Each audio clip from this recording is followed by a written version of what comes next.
What's up, everybody, and welcome back to Adam Mentality World. I am joined today by my special guest, The New Day. Yes, we got Biggie Langston, we got Xavier Woods, and Kofi Kingston, your WWE World Tag Team Champions!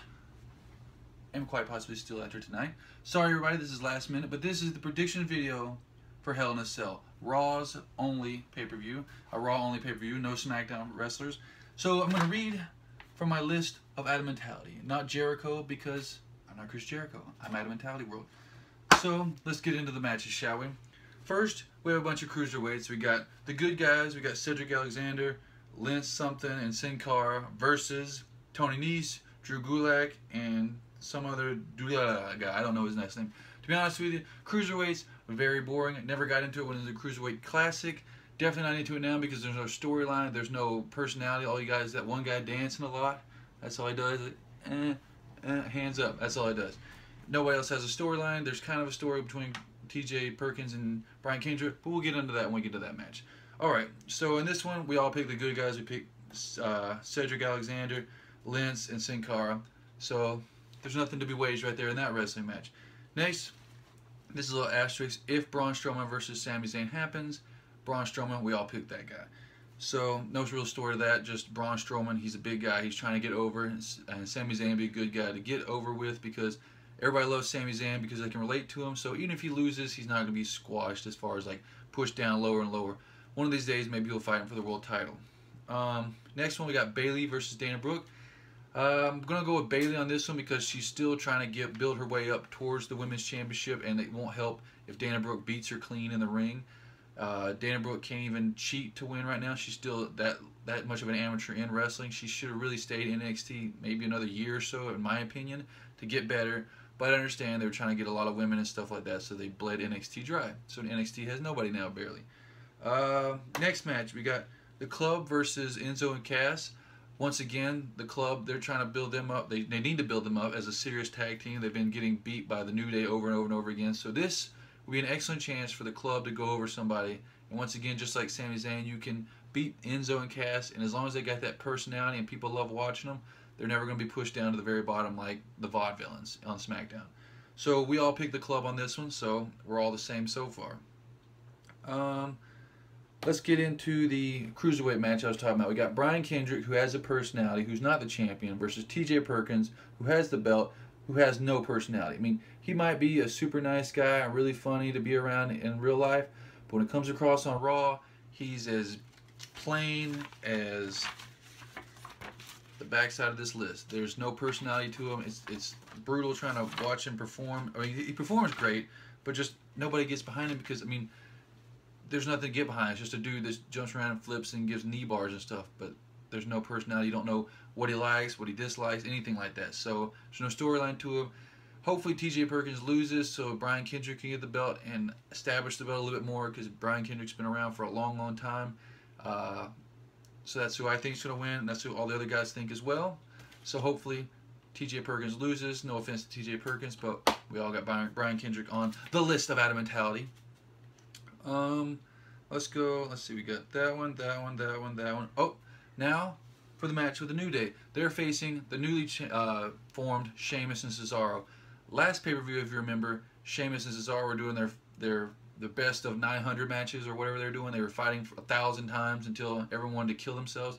And they finally brought it on that last match, and then it was nobody won. So Mick Foley made it where they're going to fight for the tag titles. So they're going to fight for the tag team championship, as you can see, against the New Day. Oh, Xavier! Is he okay? Don't you die on me! Alright, he's fine. He's only plastic. So we got the New Day versus Sheamus and Cesaro. Once again, I don't think the New Day is going to lose at all until they break the record because they keep bringing it up way too often for them to be, oh, we're going to beat the, I think it's the Legion of Doom or whoever's got the tag team championship record. They're not going to lose until that. That's my prediction. So I'm going to go with New Day on this one. My buddy Zoe goes with New Day on this one. Manny goes the other way, says Sheamus and Cesaro. He could be right. We never know. So we finally got a difference. We got the tag team championship, our first difference in the group. All right, next we got, let's go with this triple main event thing they got going on, which we all know is BS because there's no such thing as a triple main event. There's one main event, ask CM Punk. There's no CM Punk versus Undertaker as the main event. It's whoever it was that year. John Cena versus The Rock, 17. So we're going to go Reigns and Rusev right here for the U.S. Championship. It's down below. You can't see it. But it's for the U.S. Championship. It's the first Hell in a Cell match. We all pick Reigns. I think this is going to be a decent match. I think they're going to go really hard with the match. Kind of be a hard match, as they say. A lot of bumps and things like that. Nothing too crazy, but there's no real huge storyline behind it. It's just Rusev kind of looks like Wolverine now with his facial hair, trying to protect Lana or protect her name and her dignity, and he's not doing a really good job. So I think Roman Reigns is going to win this one. Anyway, Rusev could win, but we all picked Roman on this one. Next, we got, let's go Charlotte versus Sasha. Sasha's the current champion. Charlotte's going to challenge her in a Hell in a Cell. Other guys went Sasha. I went Charlotte. I don't know. I said, I don't know what could happen. Anything could happen.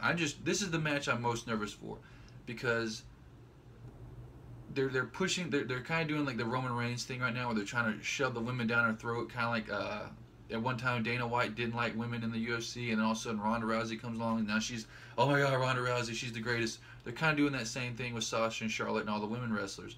I think the women are great. I just think it's kind of like, how do I explain it? It's not being sexist. It's kind of like if you have a Lamborghini and a pickup truck. Both of them can go down a dirt road, okay? You can do that. You can go down a dirt road with a Lamborghini, and you can do it with a big pickup truck. But you're not going to want to do it with a Lamborghini because it's nicer and it's more delicate and it's worth more. That's the same thing. Women are delicate and nice and sweet and whatever, and you try to take care of them. They're the Lamborghini, and now they're putting this Lamborghini on the dirt road with the Hell in a Cell, and I think they have to play this really careful because Charlotte and Sasha both try to go out there and kill themselves, and they don't need to do that. Mick Foley told them, don't go off the cage. I heard there was a rumor that Charlotte wanted to do a moonsault off the top of the cage, off the Hell in a Cell, onto somebody or something, and Vince had to put a nix in it. Thank you, Vince. You might have saved Charlotte's life and Sasha's. I just don't want this match to get someone to get hurt and then have to go home or die in this match. This could happen. Like they could be like, you know what? We're women. We could do just like men. We're gonna do it, and they go too far and they kill themselves. So even if I lose, if Sasha wins and I don't get this point, that's fine. I just don't want one of them to get hurt badly. And I feel like they're the type of women who would try to do that and then get hurt, and then we all lose. So that's the second main event, or the triple main event. For the last one, we got Kevin Owens, the current Universal Champion, versus Seth, the challenger. He was a former World Heavyweight Champion. He's never become the Universal Champion because it's only been Finn Balor and Kevin Owens. Me and Zoe picked Kevin Owens on this one, and Manny picked Rollins. I think Kevin's going to win because you got Triple H who could interfere. You got Chris Jericho who could interfere. Maybe Chris Jericho could mess up Seth Rollins so that Kevin Owens wins, and he could be like, all right, see, you would have lost to him if it weren't for me, so like, give me my title shot. And I would love to see Chris Jericho as the Universal Champion. This guy has been doing this for 20-something, 30-something years. He's awesome. He's never had a storyline better than this, I don't think. Like I said, even though he's got the list of Jericho, people love him. It's just weird how the main event's kind of going, because you got Kevin Owens, who people respect because he's a great wrestler, but he's supposed to be a heel. All right. So they love him, but they hate him. And you got Seth Rollins, who people love and respect because he tore his knee about off, and he came back. But he's trying to be a heel, but he's trying to be a good guy. And then you got Chris Jericho, the third guy, kind of in the main event. He's supposed to be a bad guy because he's all snarky on Kevin Owens' side. But the things he does are so entertaining, people love him. It's kind of like the New Day right here. People are supposed to hate him, but they were so entertaining, people loved him. So you got this limbo in the main event between Jericho, Kevin Owens, and Seth Rollins. And I think Kevin Owens is going to win. And I want Jericho to be the next one to go for the title, because I would love to see Jericho as Universal Champion. He deserves it. He's earned it. He was the first ever undisputed champion. He beat Stone Cold and The Rock in the same night. That's what I think is going to happen. I hope at the next pay-per-view, I can't even think of what the next pay-per-view is for WWE. I guess it's Survivor Series. That's the mixed match one. I hope Chris Jericho gets a shot at the title and wins. That would be great because he's been around, been around for a long time. He deserves it. And that is the predictions for Hell in a Cell. Let me know what you think below. I know this is last minute, but thank you for everybody for watching, liking, subscribing, commenting, all that stuff. From the bottom of my heart. Okay. Thank you so much, everybody. Peace.